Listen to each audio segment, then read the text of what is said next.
Yes student, so we have completed carriers. तो अभी आप देखोगे बुक में कि कौन सी डिजीज़ के लिए कौन सा कैरियर है। तो मैं सिंपली बताती हूँ, female anopheles mosquito is the carrier of protozoa, which protozoa causes malaria. Also female aedes are the carriers of dengue virus which causes dengue. तो इसके लिए आपके पास सीधा सा है ये चार्ट। ये चार्ट में आप कौन सी डिजीज़ है और किससे होती है और कहाँ से फैलती है, ठीक हो, ये याद कर लेना। ये आपको नहीं करना, ये तो दो लाइन, तो ये जो दो कॉलम है इसको याद कर लेना। प्लांट्स के 3 हैं, ये भी कर लोगे। साइट्रस कैंकर होता है बैक्टीरिया से, रस्ट ऑफ बीट फंजाई से होता है, येलो वेन मोजाइक ये वायरस से होता है। बेटा अभी ही याद हो गया।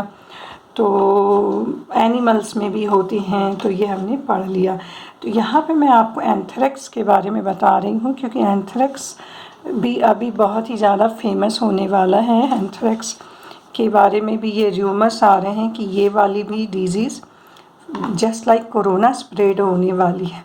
तो एंथ्रेक्स जो है वो dangerous human and cattle disease है। आपने 6 में पढ़ा होगा शॉर्टस डिजीज़ यानी जो लोग शॉर्टिंग का काम करते हैं वूल का, याद करो भेड़ सीप से जो वूल्स इकट्ठा होती है उनकी शॉर्टिंग करते हैं सबसे पहले। तो शॉर्टिंग मतलब उसको यूं करके सेलेक्ट करना, अलग अलग करना, सफाई करना। तो शॉर्टिंग का जो भी लोग काम करते हैं तो उसमें एक बैक्टीरिया होता है वूल में, उसके फाइबर्स में। वो बैक्टीरियम जो है वही किसका रीज़न होता है, एंथ्रेक्स का। एंथ्रेक्स जो है वो आपका ब्लड और रेस्पिरेटरी डिजीज़ है जिसके कारण डेथ हो जाती है, ठीक है ना।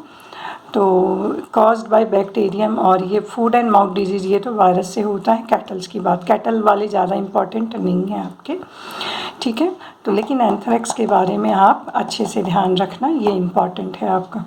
तो disease causing micro organism plant कर लिया हमने। फूड पॉइजनिंग, अब किसी भी खाने में अगर हमारा जो हार्मफुल बैक्टीरिया या वायरस है, सॉरी, या कोई भी टाइप का माइक्रो ऑर्गेनिज्म डेवलप हो जाए तो क्या होगा, तो ये होगा कि वो खाना हमारा धीरे धीरे बर्बाद हो जाएगा, वो माइक्रो ऑर्गेनिज्म उसको स्पॉइल कर देगा। तो यही फूड पॉइजनिंग है।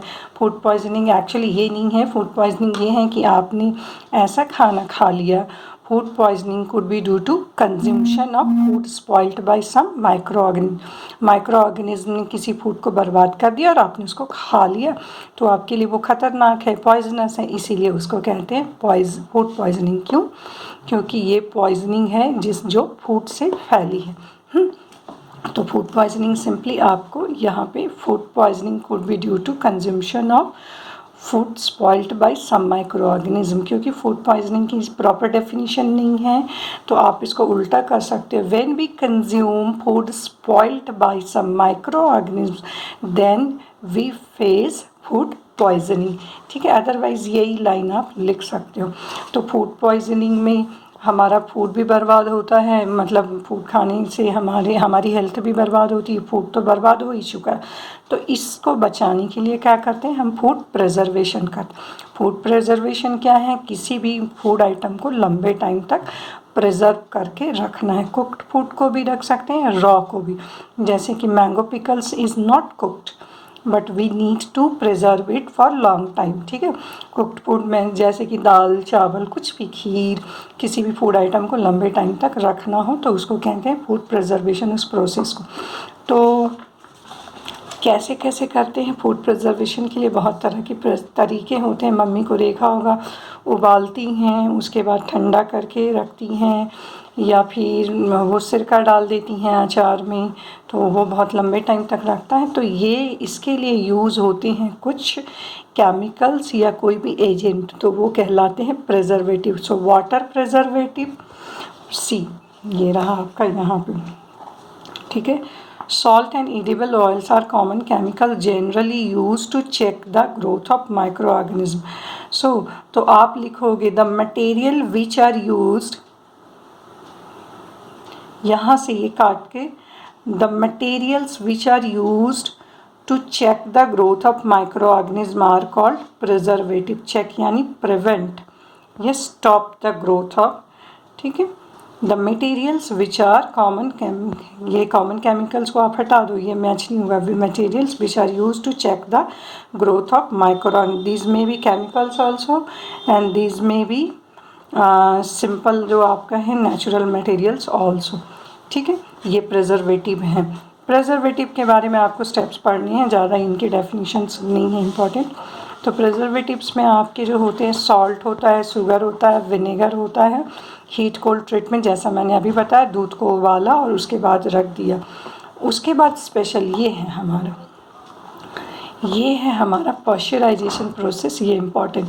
तो पॉस्चराइजेशन की डेफिनेशन लिखो, when milk is heated to about 70 degree Celsius for 15 to 30 seconds and then suddenly chilled and stored, then this process is known as pasteurization. And this pasteurization idea who gave? Louis Pasteur. फिर से, ठीक है। तो पॉस्चराइज्ड milk कौन सा है? जो आप जाते हो डेयरी से लाते हो, पैकेट में रहता है, जिसको उबालना ज़रूरी नहीं है, जो हीट एंड कोल्ड ट्रीटमेंट किया वो करना ज़रूरी नहीं है, डायरेक्टली आप उसको खा सकते हो या फ्रिज में रख सकते हो, ठीक है। तो क्या है इन पॉस्चराइजेशन? तो इस तरह से इसके डेफिनेशन बनाओगे। The milk is when the milk is heated, यहाँ when ऐड करो, when the milk is heated to about 70 degree for 15 to 30 seconds and then suddenly chilled and stored, जब उनको इतनी देर तक गर्म किया जाता है, इतने एक्चुअली बच्चों टेम्परेचर इससे भी ज़्यादा हो सकता है, और इसको अचानक से ठंडा करके स्टोर कर देते हैं। तो this process is known as pasteurization. अब स्टोरेज एंड पैकिंग, कभी कभी किसी खाने के आइटम को बहुत ही अच्छे से स्टोर करो जहाँ हवा ना लगे, तो वो भी हमारा क्या होता है प्रिजर्व करने का तरीका है, प्रिजर्वेटिव का एक काम करता है। टाइटली पैकिंग अगर की है, आपने देखा होगा ड्राई फ्रूट्स, चिप्स के पैकेट, कुरकुरे, ये सारे आपके एक पैकेट में आते हैं और वो इतना टाइटली रहता है कि जब उसको आप ओपन करते हो तो देखते हो कि वो अंदर में बिल्कुल सेफ़ है, ठीक है। अब नाइट्रोजन फिक्सेशन क्या है? राइजोबियम बैक्टीरिया ल्यूमिनस प्लांट्स में होते हैं, मैंने पहले ही बता दिया है।